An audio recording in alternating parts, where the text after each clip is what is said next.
sương yêu nhau, xa là nhớ, gặp nhau là cười. Bà ơi bà, cháu yêu bà lắm, tóc bà trắng. Thì cháu yêu bà, cháu biết bà vui. Ba trẻ ba trẻ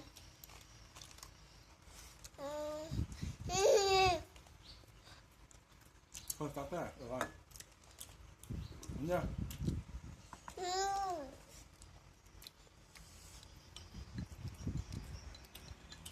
Được rồi.